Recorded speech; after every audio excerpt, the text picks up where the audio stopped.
Los sábados, como todos los días de la semana, son liberales. Tertulia Liberal. 60 minutos llenos de liberalismo, 60 minutos llenos de triunfo. Tertulia Liberal. Un espacio abierto para todos los liberales de Medellín y Antioquia. Tertulia Liberal. Maneja Alberto Escobar. Coordina el doctor Omar del Valle. Tertulia Liberal. Y que viva siempre el glorioso Partido Liberal.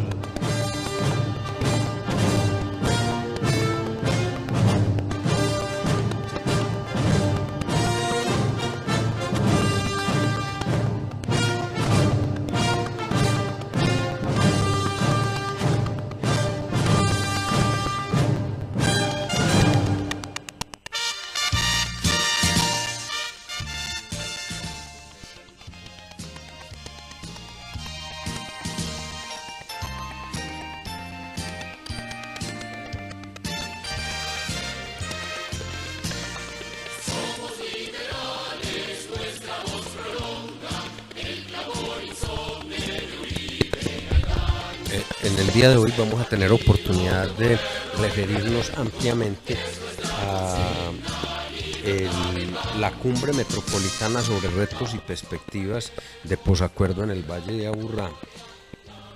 También vamos a tener la oportunidad de entrevistarnos con el senador Jorge Iván Ospina, que es, digamos, uno de los dolientes del proyecto que regula las cirugías plásticas y estéticas en el país.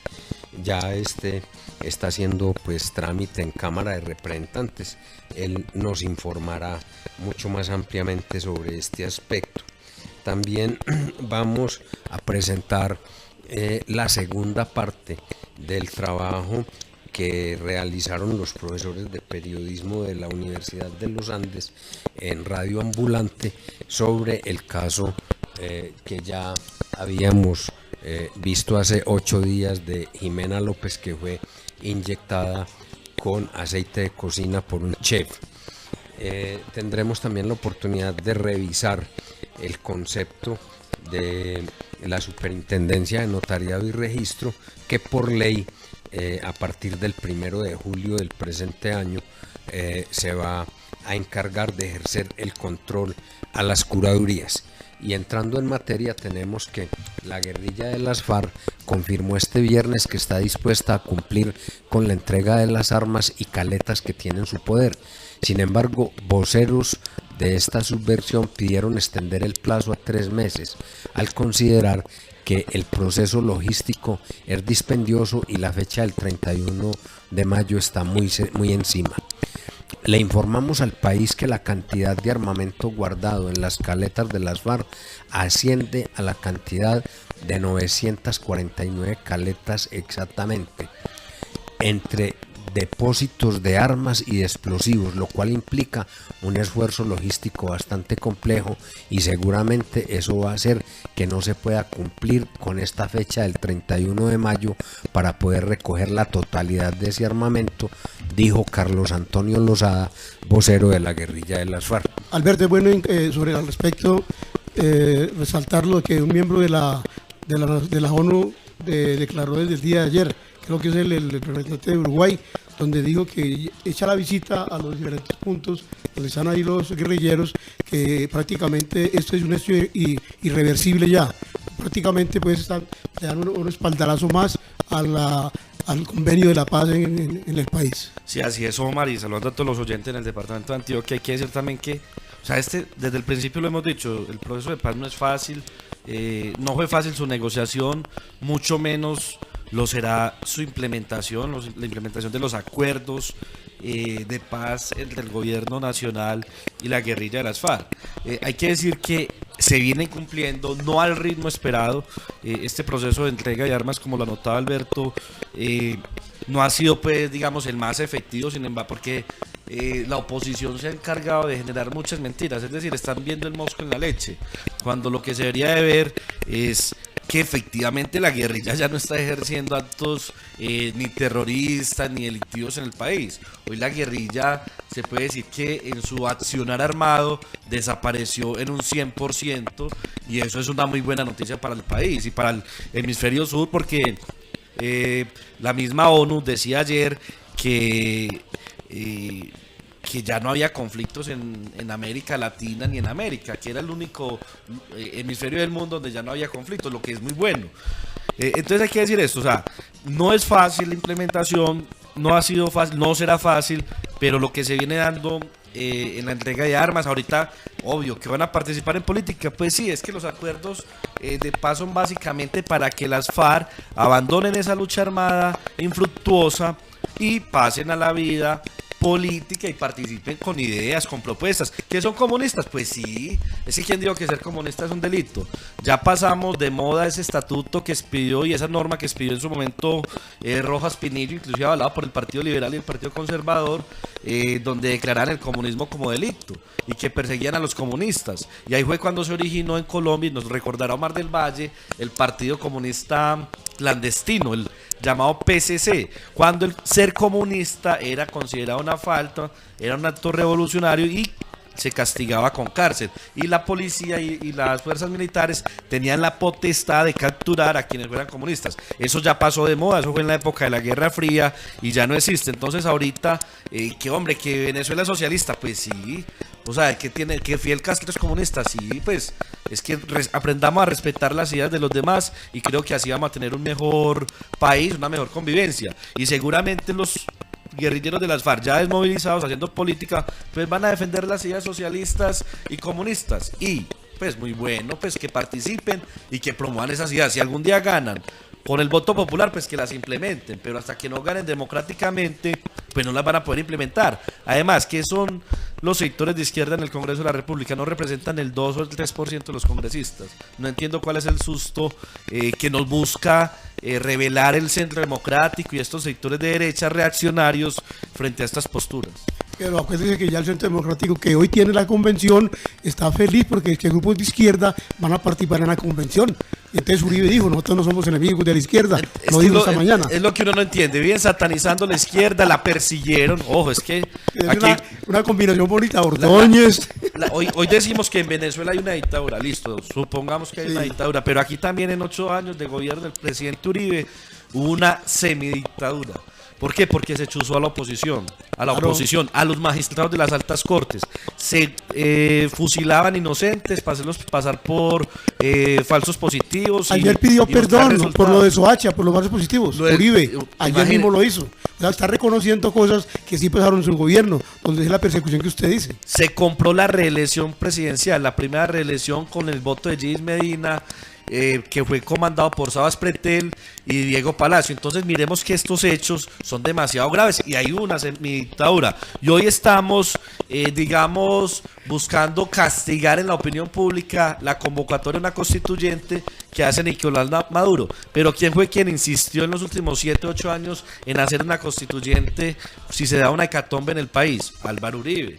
Entonces no somos coherentes, ellos no son coherentes al defender sus posturas. Criticable todo lo que pasa en Venezuela, pero también criticable lo que pasó acá en el gobierno del presidente Uribe cuando se persiguió muy fuertemente a la oposición. Yo recuerdo, en el momento yo estudiaba en la Universidad de Antioquia, nada más hace 8 días que participé en la marcha del 1 de mayo, estaba cantando el Grupo Pasajeros. El Grupo Pasajeros es un grupo que canta canción social y protesta. Y yo recuerdo que en el año 2004, mediante el estatuto antiterrorista, que estaba vigente en el momento, capturaron a unos cantantes porque tocaban canciones de izquierda, que porque la izquierda incitaba a la revolución y a la y a hacer de la guerrillerada. Persiguieron a Mercedes Sosa, acuérdese. Pues eso es increíble, o sea, y ahorita están criticando a Venezuela. Pues lo de Venezuela es muy grave y aquí lo hemos denunciado con Alberto y otros amigos, pero lo que pasó acá en Colombia también fue muy grave. Bueno, ahora sí entremos en materia pues de lo que pasó en el auditorio del área metropolitana, donde se reunieron delegados de diferentes sectores para participar en la cumbre metropolitana denominada Retos y Perspectivas del Posacuerdo en el Valle de Aburrá. Medellín empieza a pensar en cómo enfrentar el posacuerdo. En la cumbre metropolitana, retos y perspectivas del posacuerdo en el Valle de Aburrá, el gobierno local y departamental planteó que es necesario empezar a pensar en el posconflicto en la ciudad de la mano de sus habitantes.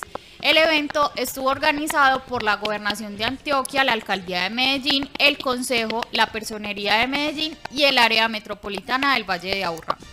Con él se buscó promover la articulación interinstitucional pública, privada y de la sociedad civil metropolitana para construir una propuesta de implementación de los acuerdos de paz en el Valle de Aburrá y generar insumos para construir propuestas de paz territorial. Luz Mary Velázquez, integrante de la Mesa Departamental sobre Desaparición Forzada, planteó estrategias para el posconflicto en Medellín y dio a conocer actividades que ya están haciendo las víctimas de desaparición forzada con los victimarios, y aunque para ninguna de las partes es sencillo a veces encontrarse, es un proceso necesario. Lo que tenemos que hacer es educar, presentando e enseñándole a la ciudad a los procesos de memoria. Los procesos de la memoria llevan a la reconciliación. Enseñarle a los niños la historia actual, la historia reciente de Colombia. Ya al Simón Bolívar lo superamos, tenemos que superar este conflicto que estamos viviendo ahora. Tenemos que reconocernos. En Colombia se conoce mucho, pero se reconoce poco. Sabemos que hay 8.350.000 víctimas, pero nos quedamos en un dato. Si nosotros conocemos esos procesos, podemos superar esto, dejar de ser una estadística, vivir la realidad que tenemos, tomar una decisión positiva o negativa, porque hay gente que también está en contra, pero tiene que hacerse parte de la convivencia que sigue de ahora adelante, compartir con las personas, vivir, reconocer los procesos, y estamos haciendo un trabajo fuerte de convivencia. Ahí radica el proceso de paz. Precisamente los encuentros, nosotros hemos tenido muchas actividades juntos y llega el momento en que nos duele a ellos por temor de nosotros una recriminación. Ellos tienen mucho temor de los paramilitares que todavía siguen viviendo, y nosotros tenemos mucho temor de que nos vuelvan a atacar, porque como nos revictimizan las instituciones. Pero entonces, si nosotros convivimos y nos aceptamos como seres humanos, el perdón es individual, es una relación con Dios, con mi interior, pero con la convivencia nosotros vamos superando esas cosas. El tema es cómo compartimos actividades para que nos vayamos aceptando, que los unos nos consideramos que los otros son los malos y nosotros los buenos. Nosotros somos todos iguales y tenemos que salir adelante. A su vez, por su parte, Jorge Gaviria Vélez, asesor del proyecto Reintegración Sostenible para un Territorio en Paz, adscrito a la Secretaría de Seguridad y Convivencia de Medellín, expresó que Medellín ya tiene una experiencia previa en la intervención con reinsertados y planteó que es necesario conocer las características de los individuos que vendrán a Medellín para poder crear oportunidades según lo que necesitan. Bueno, digamos que los retos básicos son una intervención directa a las personas que estén en proceso de reintegración. Sin embargo, hay que tener en cuenta que la ciudad de Medellín ya tiene una experiencia previa atendiendo más de 4.200 desmovilizados de las autodefensas y aproximadamente 1.200 de la guerrilla, que han sido pues FARC, ELN y otros que han venido de manera individual. Entonces tenemos una experiencia en la intervención que se traduce en atención psicosocial, formación para el trabajo, educación, salud, atención y asesoramiento jurídico, y todo esto para la vinculación laboral. Hoy tenemos en Medellín 970 desmovilizados que están graduados de la universidad, de una técnica o de una tecnología, y tenemos más de 2.000 vinculados laboralmente. ¿Qué quiere decir eso? Que ya hay una experiencia previa. ¿Qué nos falta? Saber quiénes son los que vienen para Medellín, saber sus características, sus perfiles, para montar un programa de acompañamiento individualizado. Si bien se atienden de manera colectiva, son cada uno de los individuos que van siendo vinculados, por ejemplo, al sistema educativo, si está en primaria, secundaria, si está en bachillerato, si quiere una carrera, etcétera, etcétera. Más personalizada, eso. Para eso, ¿qué necesitamos? Entonces, que el gobierno nacional y las FARC tomen la decisión de darle esa información a los municipios, específicamente en este caso a Medellín, para que pueda ayudar. Si no tenemos una información clara, si no tenemos una voluntad política y social de las partes, no podemos hacer nada. Entonces simplemente podríamos empezar a hablar de proveer un sistema de seguridad para algunos interesados, pero eso no es lo que la ciudad quiere. La ciudad quiere es ayudarles a salir adelante para que nos podamos vincular a todas las ofertas que tiene esta administración. A su vez, expresó las solicitudes que tiene la alcaldía de Medellín para el gobierno nacional frente a este proceso del posacuerdo en la ciudad. Pues claridad en muchísimos de los términos. Segundo, información calificada y cualificada para poder hacer la intervención. Y tercero, digamos que es una disponibilidad que sí hemos visto de las partes para que empecemos a trabajar. Por su parte, el personero de Medellín, Guillermo Durán, dio a conocer cómo será el acompañamiento que la Personería de Medellín le brindará a los reinsertados que llegarán a la ciudad. Conformar es un espacio propicio, no hostil, para que los ciudadanos puedan llegar a su reintegración como tal. Posteriormente, también un escenario de participación política para que puedan participar en sus ideas, pero también evitar nuevas conflictividades y hacer un monitoreo desde la misma personería para evitar que se vuelvan a integrar grupos al margen de la ley ya por situaciones de incumplimiento por parte de los acuerdos o por cualquier situación que se pueda presentar. Es importante también generar unas rutas con respecto a la atención de ellos, y es una atención que no puede ser generalmente como se hace con los demás habitantes del país, sino que tiene que ser una ruta previa o destinada propiamente al posacuerdo, que tenga que ver con todos los acuerdos de La Habana que se han hecho, con todos los temas que se han tratado, y que nosotros podamos tener una relación constante y directa con los exguerrilleros para que podamos hacer el monitoreo y generarle la ruta de atención posiblemente en la ciudad de Medellín.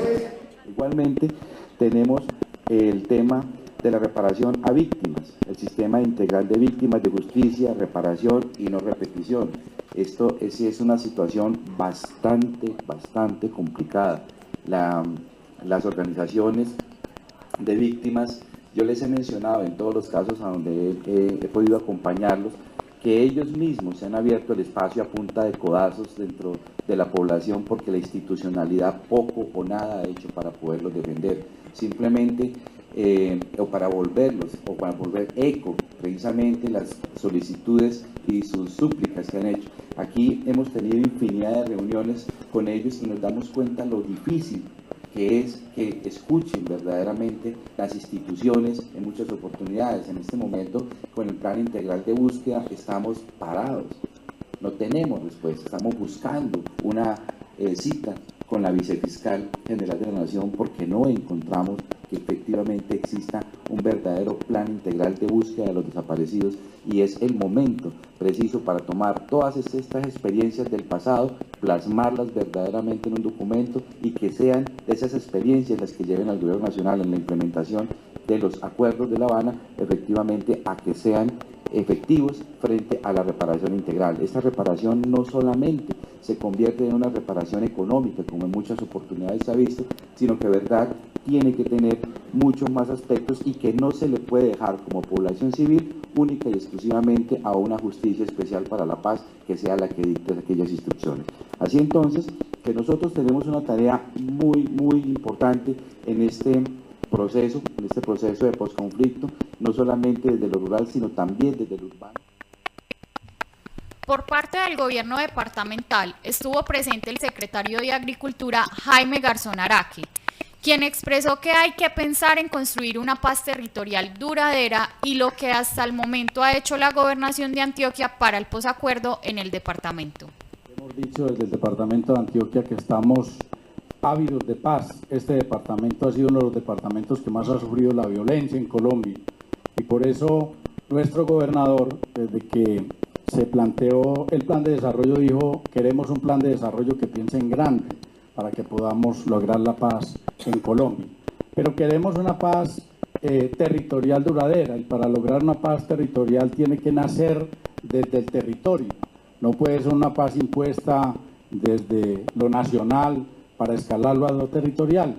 Por eso nosotros hemos dicho, y seguramente a algunas personas no le ha caído bien el término que nosotros queremos, nuestro gobernador ha dicho, ha acuñado una frase importante: nosotros queremos una paz territorial duradera, pero con orden y disciplina.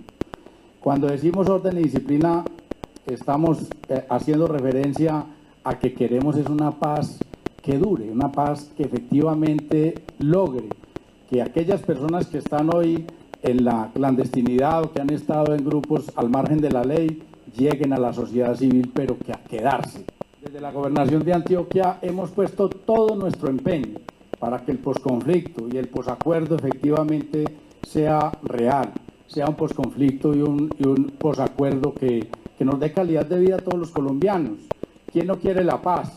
Todos queremos la paz, pero efectiva, una paz efectiva. Por eso, de parte de nuestro gobernador, el mensaje es apoyo total, todo el compromiso del departamento de Antioquia para que podamos construir un acuerdo, una propuesta importante territorial que se escale a nivel nacional. Le hemos dicho al gobierno nacional, nosotros hemos hecho propuestas desde lo territorial para que efectivamente en el campo de Antioquia tengamos proyectos que generen calidad de vida a nuestros campesinos y que también reciba con los brazos abiertos a todos aquellos que quieren reingresar o reinsertar, o a los excombatientes que quieran llegar a la civilidad. Hicimos ya un estudio con órganos muy importantes de universidades que nos permiten saber qué podemos hacer en nuestro territorio. Ese plan de ordenamiento territorial agropecuario que todos ustedes han oído y han escuchado en los medios de comunicación, que denominamos POTA, es una herramienta muy importante de planificación rural para que nuestros campesinos y el posacuerdo tengan una herramienta para que hagamos de este departamento un departamento productivo. Nosotros tenemos en nuestro plan de desarrollo la construcción de más de 5.000 viviendas rurales campesinas y más de 7.000 mejoradas viviendas campesinas. Ya hemos logrado una meta muy importante.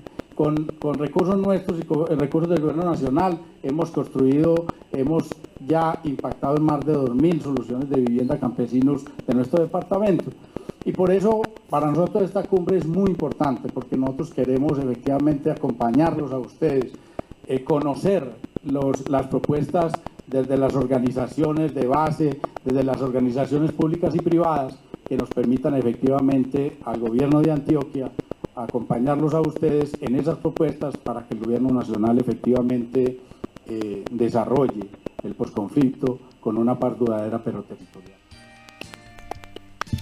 El director del área metropolitana, Eugenio Prieto, expresó que la entidad será intermediadora entre todos los órganos que tomarán decisiones en el proceso del posacuerdo. No somos los que tomamos ni mucho menos las decisiones que deben tomar los alcaldes, que deben tomar el gobierno nacional.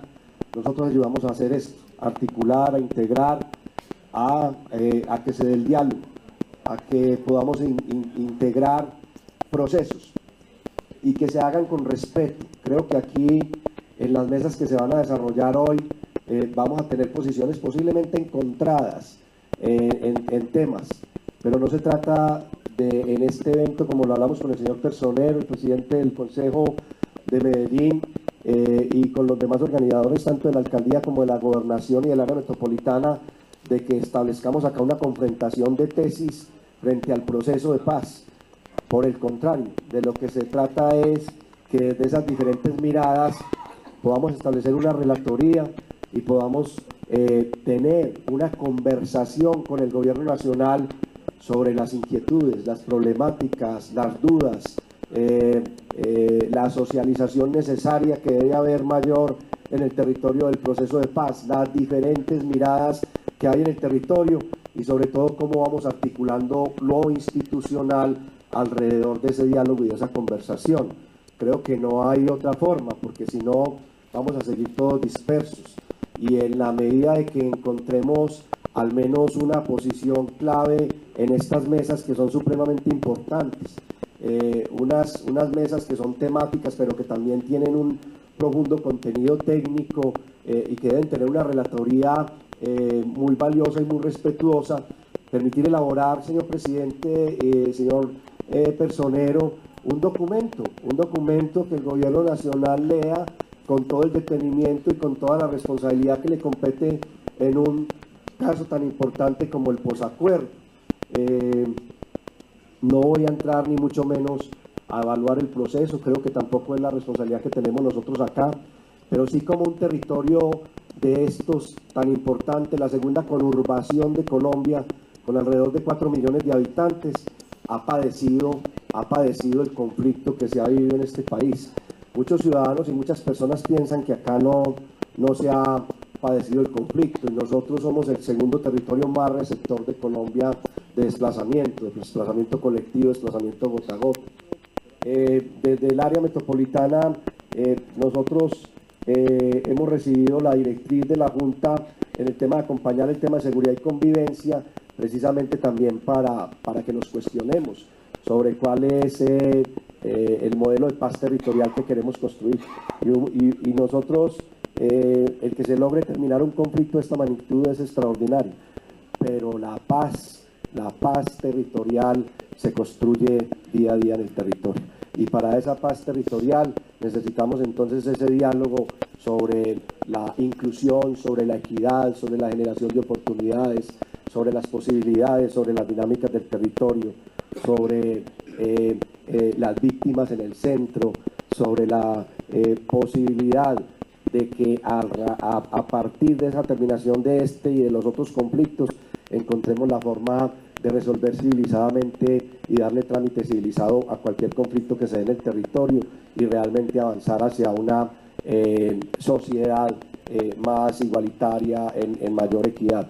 La equidad puede ser el centro de nuestro proceso, la equidad humana y territorial que necesita seguramente de productividad y competitividad y que involucra todo el componente del desarrollo empresarial y la redistribución en el territorio, la equidad que necesita del tema de integración social, la equidad que necesita del tema de gobernanza, la equidad que necesita del ordenamiento territorial, la equidad que necesita estar realmente en el centro para lograr que esa equidad sea el reflejo de una paz territorial.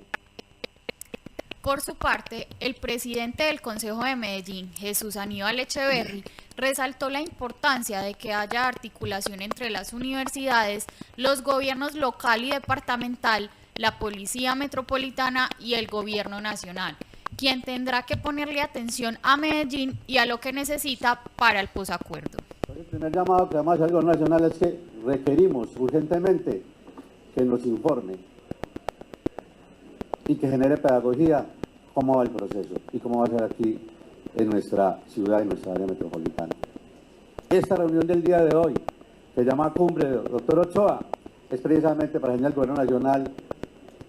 Nosotros queremos hacer partícipes de ellos, no es que ellos nos hagan partícipes a nosotros vamos a hacer de ellos, porque es mucho lo que tiene que ver la ciudad de Medellín, el área metropolitana, con esta negociación.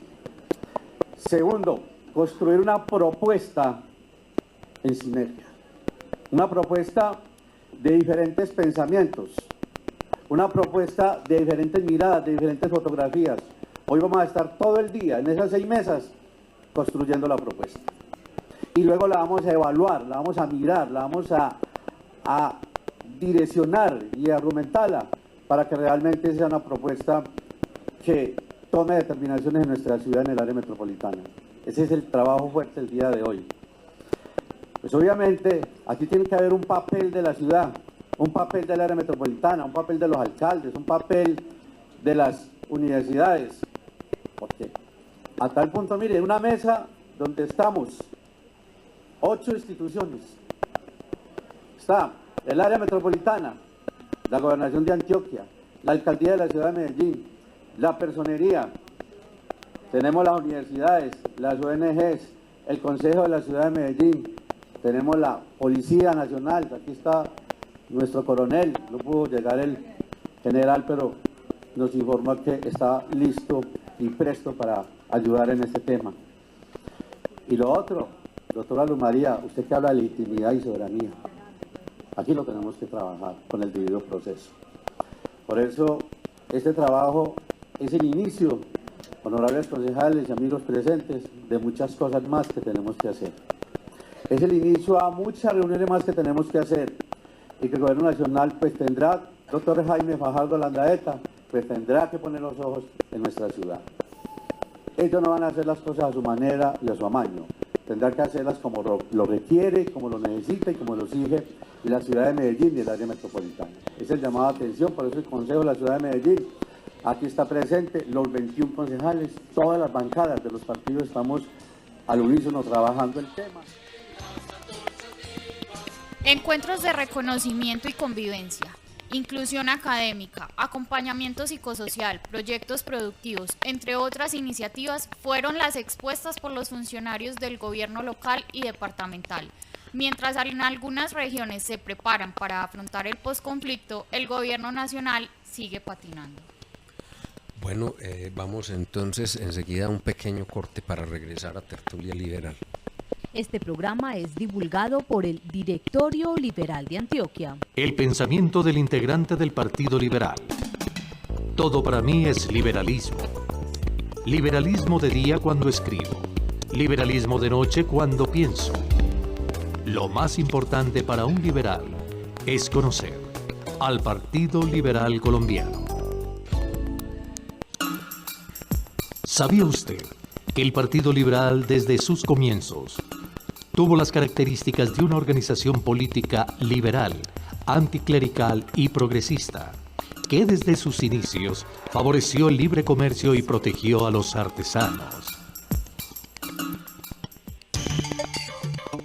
Soy liberal porque creo en el sistema democrático de Colombia, en la separación de los 4 poderes, legislativo, judicial, ejecutivo y electoral, en que la oposición pueda ejercer libremente su actividad proselitista, dentro de los marcos de la Constitución y de la ley, y que la voluntad popular, limpiamente expresada en las urnas, sea la que ordene quien dirija la nación.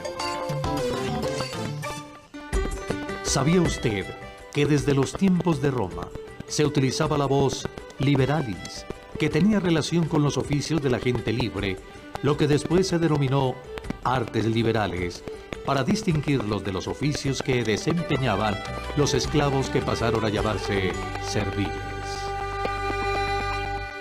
Tertulia Liberal, programa divulgado por el Directorio Liberal de Antioquia.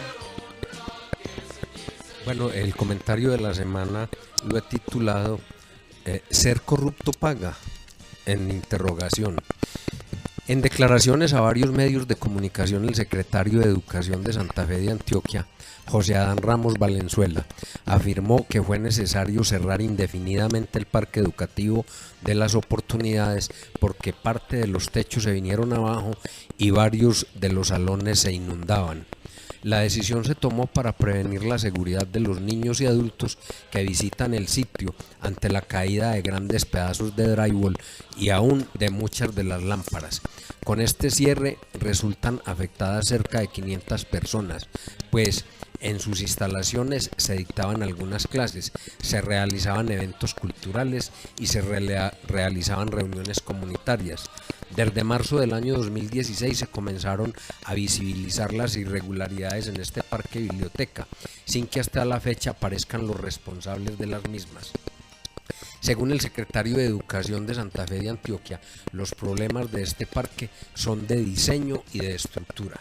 El Parque Educativo de Las Oportunidades fue inaugurado el 24 de septiembre de 2015 con la presencia del entonces gobernador de Antioquia, Sergio Fajardo Valderrama, quien en una de sus célebres frases afirmó, comillas, el pasado, el presente y el futuro van de la mano de la educación.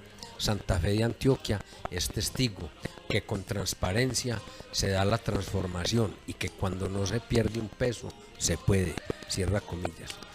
De los 70 parques registrados en la gobernación, según la empresa de vivienda de Antioquia Viva, 18 presentan las dificultades más preocupantes y 33 operan bajo supervisión por fallas detectadas y ante las cuales deberá responder el constructor. Algunos de los parques educativos con problemas delicados son el de Titiribí, Mutatá, Granada, Cáceres y Tarazá, entre otros. Como se sabe, el problema de los parques educativos no es el único que se heredó de la administración de Sergio Fajardo como gobernador. También fueron suspendidos de sus cargos 3 de sus inmediatos colaboradores por la celebración indebida de contratos en la conexión vial del túnel de Occidente. Otorgó títulos mineros al esposo de la exsecretaria de Participación, Beatriz Guay. Contrató de manera irregular la distribución de los productos de la fábrica de licores de Antioquia sin hacer licitación pública, tal y como ocurrió con los departamentos de Córdoba y Cesar. Incrementó la inversión publicitaria de la gobernación de Antioquia de manera desproporcionada al pasar de 6.000 a 17.000 millones de pesos, apalancando la imagen del gobernador para su aspiración presidencial en el 2018. Invirtió 9.000 millones de pesos en la compra de una aeronave para el programa aéreo de salud y la tuvo parqueada por más de 8 meses sin prestar ningún servicio. Dejó las arcas del departamento en condiciones deplorables y de ñapa, siendo alcalde de Medellín, inauguró, sin respetar los tiempos técnicos, el elefante más protuberante de Medellín, el Parque Biblioteca España, que en su momento costó 13.000 millones de pesos, y hoy, para recuperarlo de la caída de su fachada y de los problemas estructurales que presenta, necesita 15.000 millones de pesos. Puede sumarse la estafa por cerca de 12.000 millones de pesos del famoso Parque Asís, un lleno ilegal que se formó en el poblado durante su administración y ha querido entregarle a través de la empresa de su familia al municipio de Medellín como compensación urbanística. Ahora anda a lo largo y ancho del país dando cátedra de transparencia y despotricando de los políticos para aspirar a la presidencia de la República. Surge un interrogante frente a las actuaciones de Sergio Fajardo.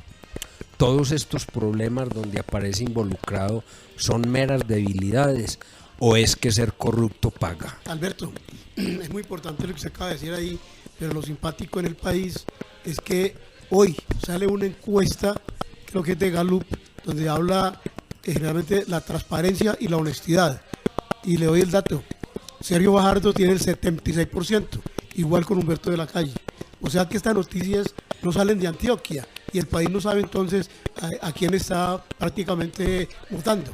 Bueno, hay un comentario sobre eso, que lo último que he notado, es que hay unos personajes públicos que tienen una especie de teflón, o lo que llaman un teflón, ¿no? Sí, claro. Una especie de protección, como Álvaro Uribe, Luis Alfredo Ramos, el mismo Fajardo, que les pueden estallar todo tipo de escándalos de corrupción, de relaciones con el paramilitarismo, etcétera. Están blindados. Y están blindados y eso nunca como que la opinión pública los castiga o simplemente no le interesa.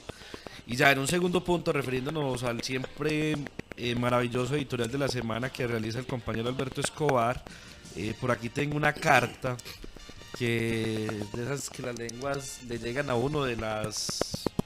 el correo de las brujas. El correo de las brujas. El 18 de octubre del 2013, el director del DAPAR Antioquia le escribió a Beatriz Elena Rabe. ¿Quién era ella? Ella era la directora de Viva.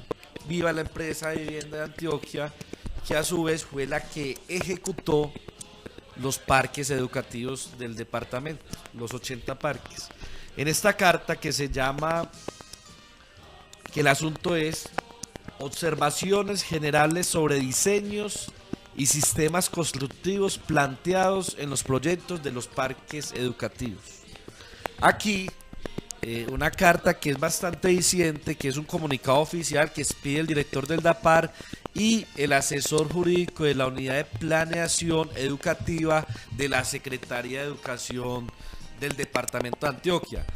Desde ese momento ya se anunciaban las fallas en las estructuras y en la forma en que se habían diseñado los parques educativos.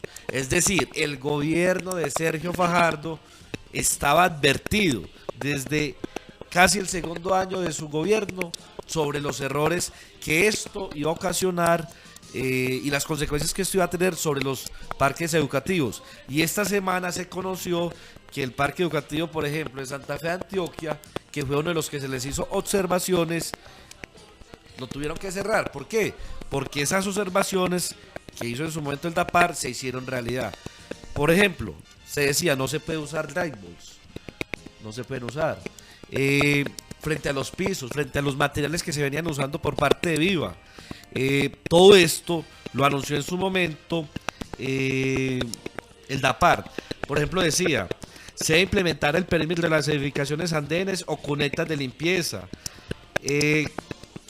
Frente a las escaleras también se hicieron observaciones cuando decía, cuando las escaleras en su diseño no plantean contrahuella, es importante revisar este tipo de propuestas, los materiales, acabados, anclajes, vaciados, uniones, refuerzos y otros detalles. Pues por el tiempo y el uso, las huellas presentan daños. Es decir, se hicieron una serie de advertencias pertinentes, muy bien hechas por el DAPAR, pero el gobierno de Sergio Fajardo y la directora de Viva no tomaron las medidas. Hoy, ¿qué pasa? Se han vuelto elefantes blancos. Por ejemplo, en San Roque faltan 800 millones para terminar el parque educativo.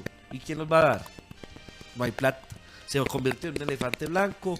Eso sí, hay que también decir algo importante. Los parques educativos fue una buena política como iniciativa institucional de la gobernación de Antioquia. Lo que pasa es que nos parece que se desbordó el gobernador al querer hacer más de 80 parques, inclusive en zonas que no lo necesitaban. O sea, hay zonas del departamento que no necesitan este tipo de infraestructuras por lo costosas, por lo suntuosas y porque los costos de sostenimiento y mantenimiento superan muchas veces el presupuesto del municipio mismo. Entonces eso no tiene ningún sentido. Sin embargo, hay zonas del departamento que sí lo requieren. Entonces este comunicado es muy importante porque también estoy hablando con supervisores que le hicieron el proceso de supervisión a los parques educativos y todo esto quedó en evidencias. La pregunta es en qué momento la Contraloría General de Antioquia, la Procuraduría General de la Nación van a tomar medidas frente a estos hechos que anuncia Alberto en su editorial y que, bueno, seguramente van a ser importantes en el debate presidencial que se avecina. Bueno, de otro lado tenemos la siguiente nota. Falleció en el sur de Cali una ciudadana estadounidense identificada como Christine Anderes, quien llegó hasta la capital vallecaucana para realizarse una lipoescultura. El secretario de Salud de Cali, Alexander Durán, confirmó los hechos e indicó que con este caso ya son 6 las mujeres muertas en la ciudad luego de realizarse cirugías estéticas en los primeros 5 meses de este año. Y precisamente para hablar de este tema tan delicado de las cirugías estéticas, que se nos ha vuelto ya un problema de salud pública, no solamente en el Valle del Cauca, sino en Bogotá y aún aquí en la misma capital antioqueña. Recordemos que el año pasado fueron 13 mujeres muertas en Medellín y el Valle de la Aburrá. Tenemos pues en la línea al senador Jorge Iván Ospina, con los muy buenos días de parte de los oyentes de Tertulia Liberal. Senador, queremos que usted le cuente a la audiencia en qué consiste fundamentalmente la iniciativa de llevar a proyecto de ley la reglamentación de la práctica de las cirugías estéticas en el país. Muy buenos días, un saludo muy especial para todos ustedes. Son ustedes muy amables por la llamada, por la convocatoria. Efectivamente estamos teniendo un problema de salud pública en todo el territorio nacional por procedimientos plásticos y estéticos realizados con muchas dificultades. Ellas se pueden identificar en primer lugar personal no suficientemente calificado, adelantando cirugía estética y plástica de alta complejidad. La segunda circunstancia es adelantar esta cirugía en clínicas u hospitales que no tienen toda la cirugía ni las ayudas complementarias para una posible complicación. La tercera de las causas de problemas es el uso de materiales no debidamente certificados por el INVIMA. La cuarta de las situaciones es que no hay un consentimiento informado suficiente y amplio a la paciente que se va a adelantar la cirugía, y ello conlleva a que la comunidad no conozca los riesgos a los que está sometida. Y adicionalmente nos encontramos con unos irresponsables que están haciendo procedimientos quirúrgicos de mucho tiempo quirúrgico, tiempo de anestesia, lo que posibilita mayores complicaciones, lo que son los tales como. En el interés de evitar que estas circunstancias ocurran, se está adelantando la ley que regula los procedimientos estéticos y plásticos en todo el territorio nacional. Doctor, tenemos conocimiento de que ya empezó su trámite esta ley en la Cámara de Representantes. Usted que está directamente al frente, digamos, de esta iniciativa, ¿cree que por fin en esta legislatura podrá hacerse realidad esta ley? Nosotros, ante todo, pensamos que la comunidad debe estar informada y debe saber que cualquier procedimiento quirúrgico que se adelante no está exento de riesgo. En Colombia se hacen cerca de 300.000 procedimientos estéticos por año. Es uno de los países de Latinoamérica donde mayor cantidad de cirugía estética y plástica se realiza. Y debo decir con responsabilidad que la cirugía estética y plástica que se hace en Colombia mayoritariamente es de muy buena calidad. México, Barranquilla, Bogotá, Cali, son sitios donde se hace una cirugía plástica y estética de reconocimiento mundial. Sin embargo, tenemos unas dificultades. La primera dificultad es quizás producto de no haber existido reglamentación, y es que mucho irresponsable, digamos, mucho médico general o médico de otras especialidades adelanta la práctica de cirugía estética y plástica. Eso es un problema en el sentido de que hay algunos muy buenos que ya tienen una experticia, un aprendizaje y un reconocimiento que se han opuesto radicalmente a la ley. Nosotros les solicitamos a ellos que certificarse y habilitarse debidamente a través del Ministerio de Salud podría ser una respuesta. La otra gran dificultad que se tiene es que mucho personal irresponsable adelanta cirugía estética y plástica en sitios sin las condiciones adecuadas. No hay cómo resolver un sangramiento, no hay cómo resolver un paro cardiorrespiratorio, no hay cómo atender una complicación. Allí somos mucho más absolutos en el sentido de que demandamos que la cirugía estética y plástica de gran envergadura solamente se realice en instituciones que tengan la complementariedad suficiente. Y debo explicar que muchas personas se hacen la cirugía estética y plástica, pero no tienen un seguro que pueda salvaguardar el pago de complicaciones si las hubiese a futuro. La ley también obliga que toda cirugía estética y plástica, y dado que no pueden ser utilizados recursos del Sistema General de Salud en la atención de este tipo de procedimientos, tenga un seguro que pueda pagar las complicaciones si las hubiese. Ese es el núcleo de nuestra ley, ha sido muy discutida. Nosotros aspiramos que, como vienen perdiendo la vida personas valiosas, allí sacarla adelante.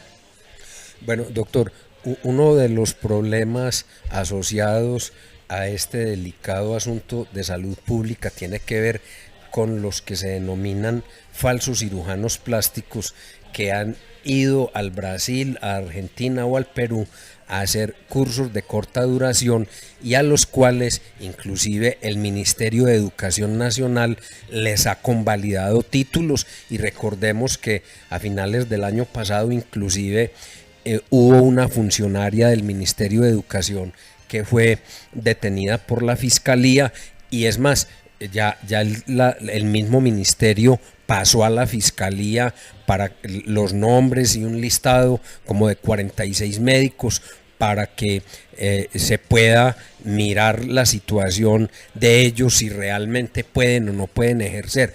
Usted sabe si, digamos, estando en Bogotá, si algo de esto ha progresado respecto a esas investigaciones.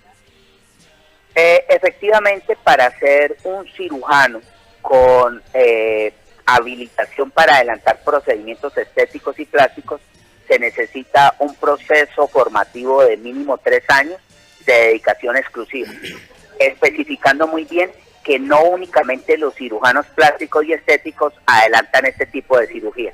Los oftalmólogos en lo pertinente, los otorrinos en lo pertinente, dermatólogos que hacen pequeños procedimientos en piel u otras, incluso subespecialidades, también están habilitados para hacer cirugía estética y plástica. Pero usted hace referencia a un tema muy sensible, y es personas que se educan en el extranjero o aún incluso en la propia Colombia, con talleres cortos, sin inmersión total, de fines de semana, y posteriormente son atrevidos al tratar de hacer una cirugía de mediana y alta complejidad, sin saber cómo contener una complicación, sin saber los riesgos que ello conlleva, y digamos dejando 2 hechos muy lamentables. la muerte, por supuesto que es irreparable, y la otra dejando un efecto adverso estético al deseado. Por eso es tan importante que en esta ley se le defina muy bien una reglamentación a aquellos que quieran legalizar su título, que pueden hacerlo en el extranjero sin duda, pero en los requisitos que determinan las universidades colombianas. En Brasil, en México, en Argentina, en Cuba, se forman muy buenos profesionales siempre y cuando cumplan el periodo de tiempo de 3 a 4 años de formación dedicada y exclusiva para que de esta manera después puedan adelantar la tarea. Lo más difícil, quiero compartirte, en esta ley es qué hacer con médicos generales que llevan 15 años en el mercado prestando cirugía estética y plástica y tienen ciertas habilidades. Nosotros creemos que ahí tiene que haber una puerta de discusión de tal forma que se puedan debidamente habilitar con examen a través de una universidad, porque si no, la gran potencialidad de la cirugía estética y plástica se va a contaminar y lo que tendremos es cada vez personas desertando de la posibilidad de hacerse una cirugía estética y plástica por los riesgos que esto puede conllevar. Bueno, doctor, finalmente se requiere para, digamos, generar cierta conciencia entre la ciudadanía de la importancia de este proyecto, la realización de actividades, digamos, un poco al margen de la mera tramitología que debe cumplir este proyecto en Senado y Cámara de Representantes. Usted tiene algunas mesas de trabajo, algunos foros previstos, etcétera, para ambientar esta ley. Sí, nosotros estamos abiertos a escuchar a todas las personas que tengan una opinión al respecto. Permítame, yo refiero mi WhatsApp al 317-648-0343. Podemos hacer de manera virtual una alimentación desde las diferentes posiciones que se necesitan para sacar esta ley adelante. Insistiendo, por supuesto, también que nosotros no compartimos la decisión de la Corte Constitucional de habilitar que menores de edad se puedan hacer cirugía estética y plástica. Estos son cuerpos inmaduros, física, psicológica y en entornos sociales difíciles, donde no es cierto que el libre desarrollo de la personalidad tenga que ver con el tema de un procedimiento que después no se puede retirar. Nosotros creemos que son personalidades en construcción y insistimos a la Corte amablemente en que no es el momento de una cirugía estética a los 14 o 15 años. Bueno, doctor Jorge Iván Ospina, agradecemos su participación en esta mañana en Tertulia Liberal y esperamos, en la medida que vaya haciendo tránsito este importante proyecto, volver a contar con su importante concurso. Es usted muy amable, muchas gracias. Este programa es divulgado por el Directorio Liberal de Antioquia. El pensamiento del integrante del Partido Liberal. Todo para mí es liberalismo. Liberalismo de día cuando escribo. Liberalismo de noche cuando pienso. Lo más importante para un liberal es conocer al Partido Liberal Colombiano. ¿Sabía usted que el Partido Liberal desde sus comienzos tuvo las características de una organización política liberal, anticlerical y progresista, que desde sus inicios favoreció el libre comercio y protegió a los artesanos? Soy liberal porque creo en el sistema democrático de Colombia, en la separación de los 4 poderes, legislativo, judicial, ejecutivo y electoral, en que la oposición pueda ejercer libremente su actividad proselitista, dentro de los marcos de la Constitución y de la ley, y que la voluntad popular, limpiamente expresada en las urnas, sea la que ordene quien dirija la nación. ¿Sabía usted que desde los tiempos de Roma se utilizaba la voz liberalis, que tenía relación con los oficios de la gente libre, lo que después se denominó artes liberales, para distinguirlos de los oficios que desempeñaban los esclavos que pasaron a llamarse serviles? Tertulia Liberal, programa divulgado por el Directorio Liberal de Antioquia. Nuestro contertulio Omar del Valle nos presenta sus notas sobre el personaje de la semana.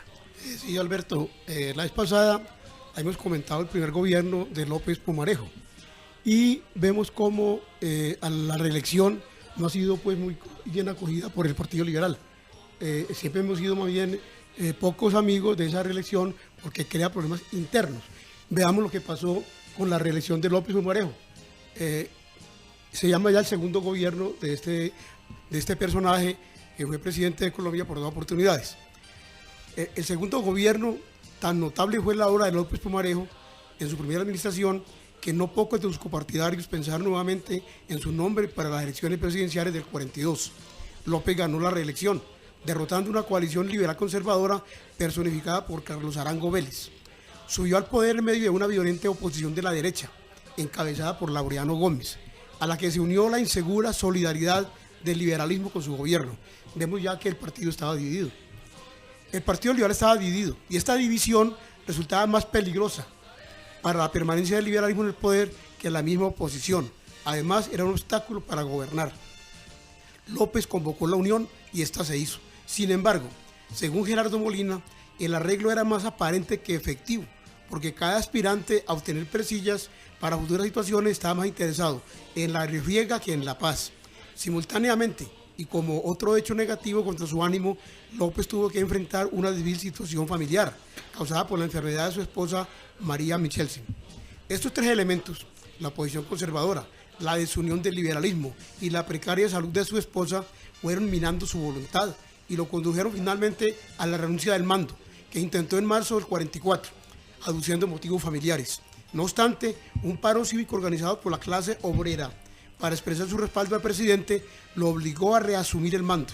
Entonces dispuso sacar adelante otra reforma constitucional plasmada en el año 45. Esta nueva reforma le concedió la ciudadanía a la mujer, pero sin derecho a votar. Consagró la prohibición para los militares de sufragar, antes votaban, y disminuyó el número de debates para la aprobación de leyes, entre otras medidas. En esta segunda administración, López tuvo que afrontar una difícil situación económica, ocasionada en buena parte por la Segunda Guerra Mundial, que afectó las ventas de productos colombianos en el exterior. Se impulsaron las bolsas de valores, se dictaron nuevas normas tributarias y el gobierno contó con la autorización para endeudarse con el fin de financiar diversos proyectos. Por otra parte, la industria que tanto progreso tuvo en la primera administración se estrelló contra la ausencia de una industria metalúrgica e intermedia. De todas maneras, López y su equipo de gobierno, entre los que se contaban hombres como Alberto Lleras Camargo, Carlos Lleras Restrepo, Darío Echandía, Adán Arriaga Andrade y otros, lograron impulsar nuevos caminos, aunque no tan profundos como los de la primera administración. En cuanto a las relaciones internacionales, López estableció con la Unión Soviética relaciones diplomáticas, adhirió al Acta de Chapultepec sobre la solidaridad interamericana y Colombia ingresó a las Naciones Unidas. Uno de los más hechos importantes de ese gobierno tuvo lugar después del llamado golpe de Pasto, cuando López y su ministro de Trabajo, Adán Arriaga Andrade, aprovechando el estado de sitio, expidieron el decreto legislativo 2350 del 44, que estableció el reconocimiento del contrato de trabajo como entidad jurídica autónoma. Dio al gobierno facultades para establecer modelos que sirvieran para contrato presuntivo y para fijar el salario mínimo. Decretó la jornada laboral de 9 horas y el pago de horas extras. Fijó la duración del contrato de trabajo en 6 meses. Estableció el preaviso correspondiente. Limitó a 6 meses el contrato de aprendizaje y fijó en 14 años la edad límite para empezar a trabajar. Sin embargo, a pesar de todas estas bondades para la clase trabajadora, López ya no aguantó más y en el año 45 tuvo que renunciar y entró a reemplazarlo Alberto Lleras Camargo. Bueno, importantísimas las reformas que en esos 2 periodos de gobierno tuvo López Pumarejo, de todas maneras, y que perduraron durante mucho tiempo. Pero sin embargo, mira Alberto y Andrés, que la reelección dentro del partido nunca ha caído bien. Y a pesar de todos estos progresos que se hicieron laborales y sociales, e internacionales además, sin embargo, se creó la división interna del Partido Liberal y por eso dio al traste con la división que se hizo y la inició el doctor Gaitán. En ese año, a la reelección fue el primero que más se opuso a la reelección de López. López después se las cobró. En los años 46, cuando Gaitán aspiraba con Gabriel Turbay. Entonces se demoró para López decidir, que era el presidente del partido en ese tiempo, el director del partido, se demoró mucho para decidir sobre Gabriel Turbay y sobre Gaitán. Entonces Gaitán, en el desespero, se fue a la disidencia, dividió al partido y entró Ospina Pérez. Bueno, de todas maneras, importantísimo, de todas maneras, esos dos gobiernos del doctor López Pumarejo. Ahora, como es también muy importante que se dé, en este caso, la aprobación de esta ley que está promoviendo pues el senador Jorge Iván Ospina para regular la práctica de las cirugías plásticas y estéticas. Pero nota uno en la intervención del doctor Jorge Iván Ospina que en Colombia están rigiendo lo que llamaban el otro día los teguas. Tegua es la persona que el otro día acuérdense que no eran odontólogos, pero ustedes también hacían trabajos dentales. En Bello, por ejemplo, era uno de los pueblos favoritos para esas cosas, eran los famosos teguas. Ahora en la medicina parece que veo yo médicos generales haciendo uso de la estética para hacer operaciones, o sea que son teguas en esa profesión. Sí, eso me preocupó mucho al final en su declaración, claro, cuando dijo que también, bueno, igual habrá que buscar una forma de regularizarlos. Y él decía que de pronto algunas universidades se hagan un examen de... Un reconocimiento por la experiencia. Sobre la experticia... Por la experiencia. Técnica, práctica, porque eso es totalmente práctico, de estos médicos generales que no tienen la especialidad, pero es que precisamente eso es lo que estamos cuestionando en la ciudad de Medellín, donde hay unos cirujanos generales que hacen cursillos de 6 meses. 3 meses en Brasil, 3 meses. Brasil, Buenos Aires, y vienen a darse las de cirujanos plásticos, entonces sería lo mismo. Sería que estos mismos que han hecho esos cursillos, que de pronto hasta serán buenos en ese tema. No, pero le entendí yo al doctor Ospina, le entendí que serían gente con experiencias de 10 o 15 años para poder llegar a decir casi a confirmarle para que sigan operando, no a cualquiera que llegue 6 meses. Yo creo que eso presentaría mucho debate y sin duda también hay unos médicos que seguramente son muy buenos siendo médicos generales y tienen especialidad o por lo menos práctica en la cirugía plástica, pero esto es muy delicado porque es que estamos sometiendo la salud de los pacientes, de quienes se someten a una cirugía plástica, al riesgo, como hemos visto más de tantas muertes que hemos visto aquí en Antioquia, en el país, que se han conocido muertes, incluso esta semana en Cali, una paciente también murió víctima de la cirugía plástica. Entonces, yo creo que tiene que estar muy regulado. El tema de la salud tiene que estar regulado lo más posible que se pueda. No, y muy oportuna también la intervención del doctor Ospina cuando habla de que los menores de edad no deben hacerse cirugía plástica porque no se han desarrollado completamente. Yo creo que ahí la Corte sí tiene que escuchar a los médicos. Ahí la Corte lo que intentó proteger fue el tema del libre desarrollo de la personalidad, ¿cómo no? Que es un derecho constitucional en favor de los menores de edad. Sin embargo, también hay que... Lo que pasa es que la Corte, yo leí el fallo de la Corte, lo que la Corte dice es no se quiere intrometer, como que el Estado no se meta en la vida privada del joven. Sin embargo, no hay cuando hay... Lo que pasa es que uno le asusta es por los jóvenes, ¿cierto? Sí. Porque con lo que ha denunciado el concejal Guerra, que hemos visto tantas mujeres mutiladas, tantas personas muertas, a uno le asusta por un joven menor de edad de 15 a 16 años, la niña que cumple 15 años y ya se quiere hacer una liposucción o una mamoplastia. Producto de un guayabo seguramente. Sí, producto de algún guayabo o algo. A uno le asusta eso, o sea, uno piensa en sus hijos.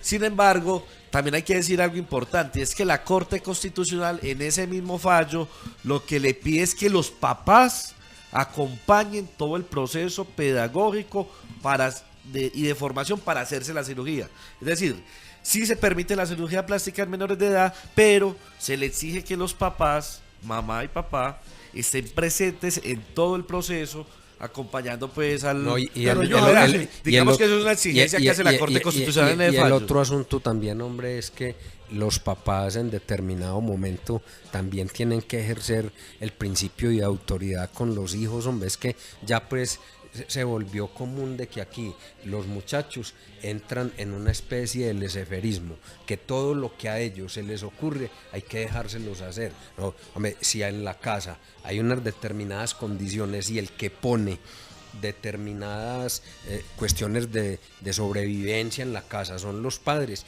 también tienen todo el derecho a exigir de los hijos un determinado comportamiento, y máxime cuando se trata de tener en peligro la vida, pues.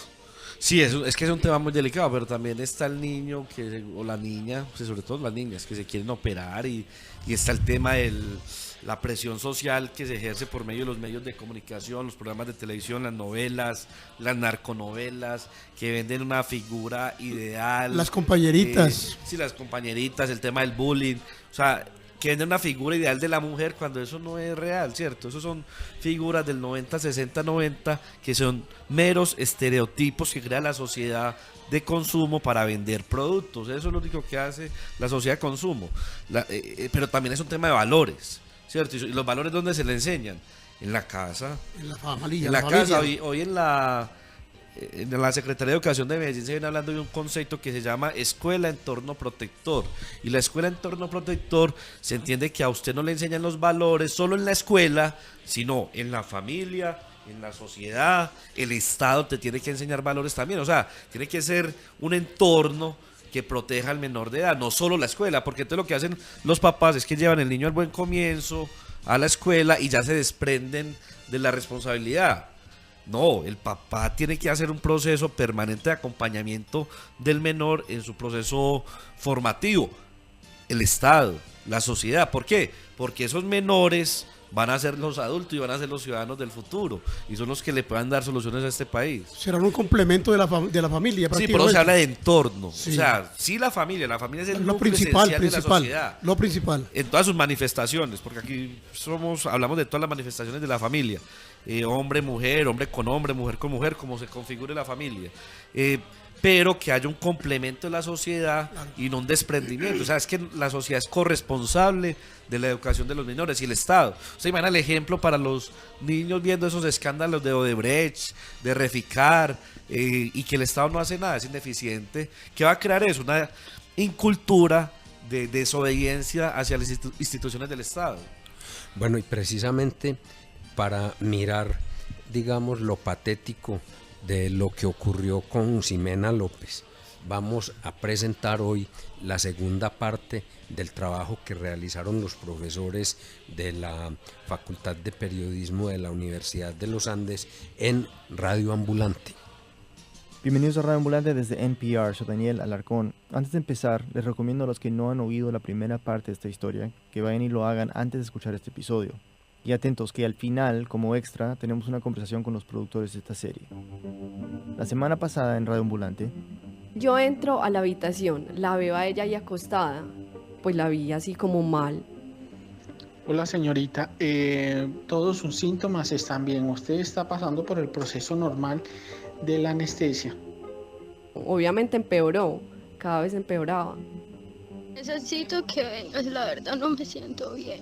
Necesito tener una solución a esto, necesito que vengas. Un resumen. En el episodio pasado, nuestra periodista Charlotte de Beauvoir nos estaba contando la historia de Ximena, una joven de 21 años que se hizo un procedimiento para aumentarse la cola. Se lo hizo en un spa que quedaba en un centro comercial de Medellín. Eso fue un jueves en la tarde y para el sábado en la noche seguía muy mal. El que le había hecho el procedimiento, Rafael Nieto, había estado en contacto con ella. Aquí Charlotte nos sigue contando.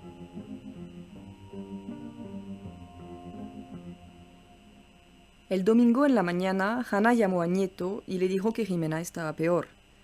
Nieto entonces se fue para la casa de ellas, las recogió en la portería y las llevó al spa. Según Hanna, ahí había otra doctora. Hanna se devuelve para su casa y deja a Ximena ahí. No sabemos qué le hicieron a Ximena en el spa ese domingo. Un poco más tarde, Hanna recibe una llamada de una secretaria del spa diciéndole que sí van a llevarla a un centro de salud, que le lleve una muda de ropa. Eso hace. Se va para el centro comercial y de ahí Rafael Nieto las lleva a la clínica de Las Vegas. Según Hanna, todos entraron, pero mientras ella hablaba con la persona del mostrador, Rafael Nieto simplemente se fue, sin despedirse. Se iba de vacaciones de Semana Santa con la familia.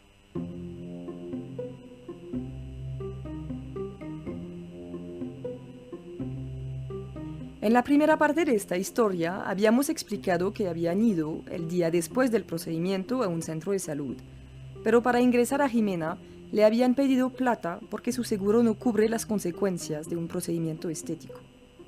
Esta vez no dicen la verdad y entonces ingresaron a Ximena e inmediatamente le pusieron oxígeno. Hanna ve que mejora. Ahí una doctora le pregunta a Hannah qué había pasado y a ella sí le cuenta la verdad.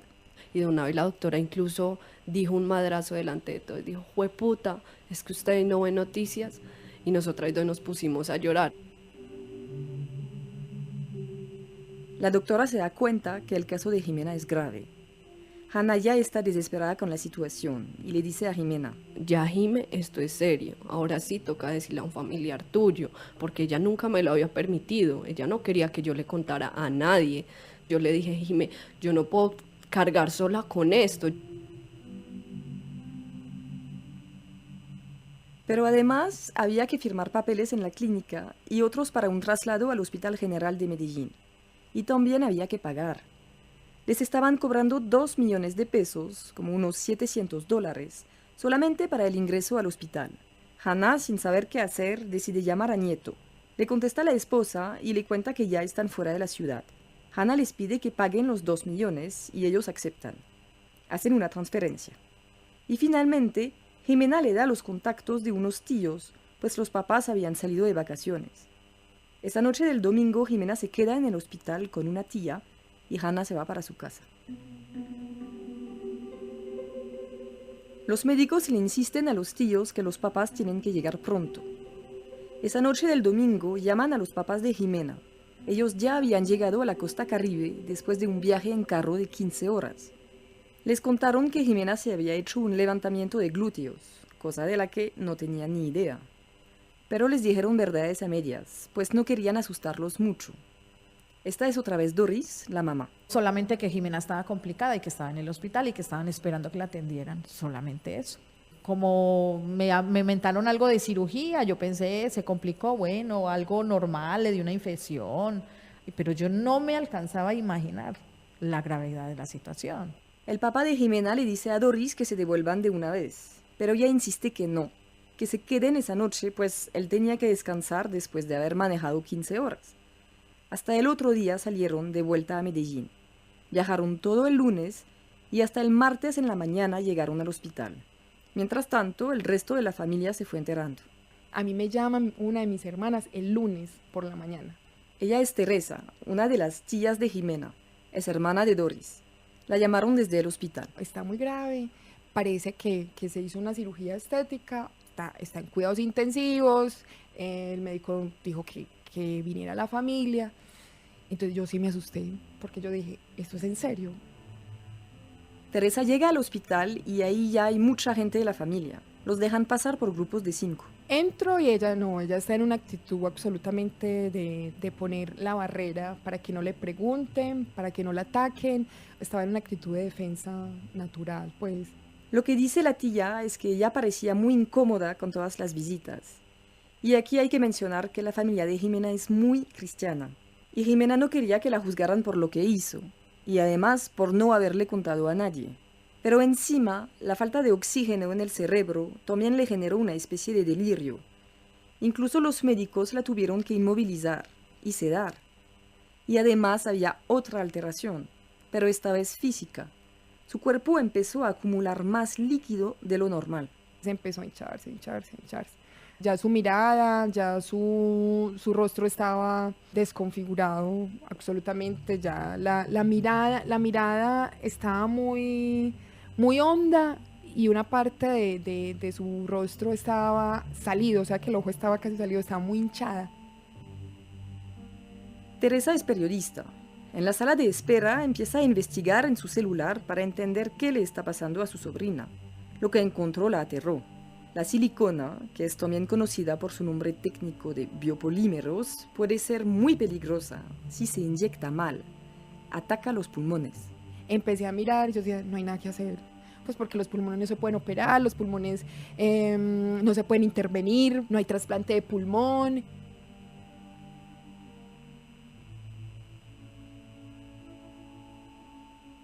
Ese lunes por la noche entubaron a Jimena, entonces ya no podía hablar. Los padres manejaron toda la noche y llegaron el martes en la mañana al hospital.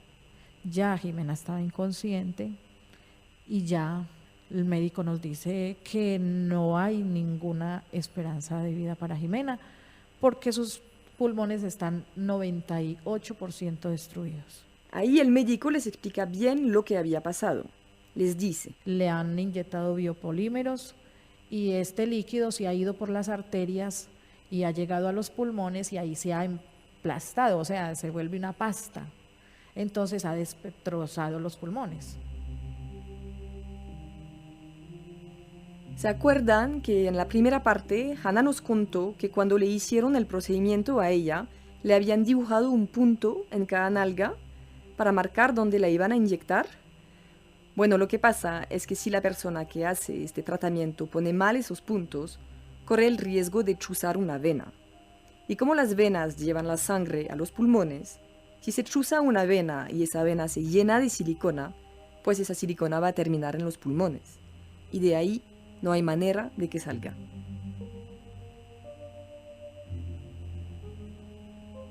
Los papás de Jimena, después de hablar con los médicos, entraron a verla.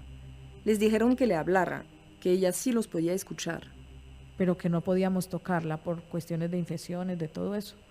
Cuando yo la saludé y le dije que era la mamá y ella trató de abrir los ojos y hacía como mucho esfuerzo y se ponía como, empezaban esos aparatos a vibrar y movía un piecito hacia arriba y hacia abajo. Y entonces yo me puse a leerle la Biblia y le di tranquilidad.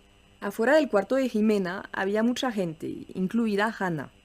Teresa, la tía periodista, empieza a hablar con ella y ahí se entera de que Hannah también se había hecho el mismo procedimiento. Entonces ahí empiezo como a atar caos, empiezo a sentir pues como que en mi familia hay ciertas tensiones y dicen, ¿esta niña qué es? Y yo pues como a ser un poco conciliadora frente a esta niña, pues Hannah no tenía la culpa de la decisión que tomó mi sobrina. Mientras hablan en el pasillo, Teresa ve como el teléfono de Hannah no deja de sonar. Es Rafael Nieto quien la está buscando. Hannah no le quiere contestar. Nosotros estábamos, ¿qué hacemos? ¿Se van a volar? Porque también queríamos pues que de pronto la justicia actuara más rápidamente y que pudieran hacer un allanamiento del lugar. Entonces decirle a él que Jimena estaba mal era darle un poco de tiempo para que él se volara o alcanzara a desocupar el lugar donde le había hecho la cirugía. Nieto y su esposa seguían llamando con insistencia. Así que le dicen a Hannah que le conteste. Nieto está asustado, preocupado, pero Hannah no le dice nada sobre el estado de Jimena y le da el teléfono de Teresa. Nieto la llama. Le pregunta cómo está Jimena. Teresa le contesta. Y yo, mira, yo no estoy autorizada para darte ese tipo de información. Simplemente vaya al hospital, pues de la cara, y mire a ver, confróntese con la familia. También me asusté mucho. ¿Qué le digo a este tipo? Pues Teresa cuelga y Nieto nunca llega. Al otro día, el miércoles, los padres de Jimena y sus hermanos volvieron temprano al hospital. Pasaron toda la mañana con ella, pero no habían comido desde que llegaron, entonces, como a las 2 de la tarde, bajaron a la cafetería a tomar algo. Y cuando regresaron, íbamos subiendo las escalas cuando el doctor nos dicen que vayan rápido y cuando vamos rápido que a lavarnos las manos nos dicen no se laven las manos, entren porque ya Jimena está en sus últimos momentos. Eso fue terrible, o sea, eso es algo que por Dios uno como ser humano no piensa que lo va a vivir nunca. La familia inmediata, los papás y los hermanos, tuvieron tiempo para despedirse. Nos tomamos de la mano. Mi esposo sí era en un temblor y con las manitos de ella agarraditas, diciéndole que la amaba, que la amaba, que la amaba. Y Samuel, Sara y yo sí nos tomamos de las manitos y nos pusimos a cantar una canción que a ella le gustaba mucho. Pocos minutos después, Jimena dejó de respirar. Una pausa y volvemos.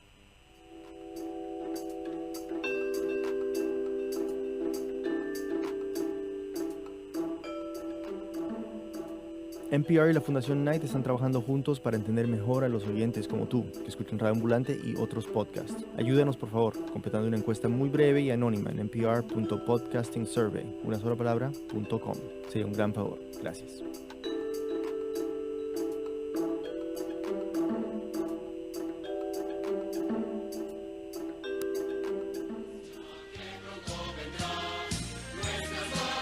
Bueno, seguiremos entonces en otro próximo programa para terminar ya, digamos, la tercera parte de este importante trabajo de los profesores de la Universidad de los Andes.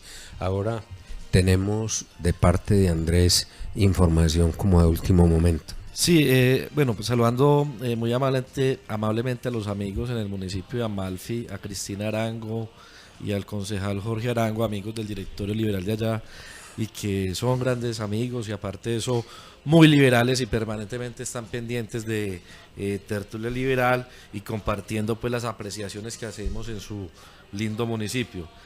Hoy se realizó el ya sábado liberal a las 10 de la mañana y quiero que escuchen esto, que las palabras de nuestro jefe y orientador máximo, el doctor Bernardo Guerra Serna. Comprados para el Partido Conservador. ¿Cómo vamos a hacer campaña por una persona que traicionó al partido? Yo les voy marcando unas líneas para que vayan pensando qué vamos a hacer. Este directorio se ha distinguido por eso. Por eso.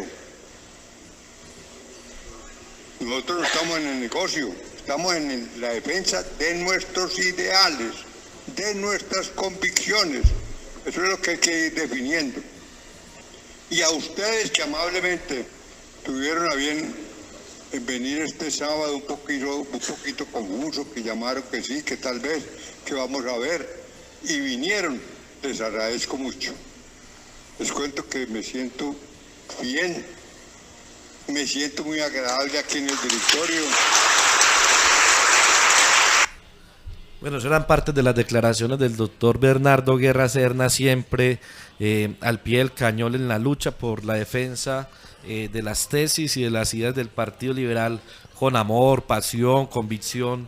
Y bueno, ahorita que se avecina un proceso electoral tan importante como el del año 2018 y donde el partido aún no tiene su candidato presidencial, y que bueno, se espera que a final de año, sea en el congreso que se está convocando para finales de julio, donde se piensa definir el mecanismo para elegir el candidato, o que pueda salir de ahí mismo y definir un candidato definitivo pues para tenerlo en la contienda electoral del año 2018, además de configurar las listas de Senado y de Cámara de Representantes. Bueno, entonces también antes de terminar tenemos esta nota. En julio de este año va a entrar en vigencia la Ley 1796 de 2016, conocida como la Ley de Vivienda Segura. Esta ley fue sancionada ya por el presidente de la República y le permite a la Superintendencia de Notariado y Registro crear la Superintendencia Delegada para el Control de Curadores Urbanos, dependencia que se encargará de ejercer inspección, vigilancia y control sobre estos funcionarios. Con esta ley la entidad podrá además elegir por medio de concurso de méritos a los curadores. Este proceso de elección será similar al que actualmente se adelanta con los notarios y los registradores de instrumentos públicos, que hasta el momento ha dado buenos resultados. Esperemos pues que entonces se tenga suerte en la escogencia de los curadores urbanos y se evite el desastre que por ejemplo se ha presentado aquí en Medellín, donde hay más de 20.000 estafados por proyectos de viviendas. Y no solo eso, lo que acaba de pasar en Cartagena, donde murió más de 21 personas porque se desplomó un edificio precisamente por la falta de ausencia de control urbanístico por parte de las autoridades municipales o del distrito de Cartagena y por parte de las autoridades que estipula la ley, como son las curadurías urbanísticas, que son las encargadas de avalar y dar las licencias para la construcción de estos proyectos. Bueno, es todo por hoy, amables oyentes. Los esperamos el próximo sábado a partir de las 11 de la mañana.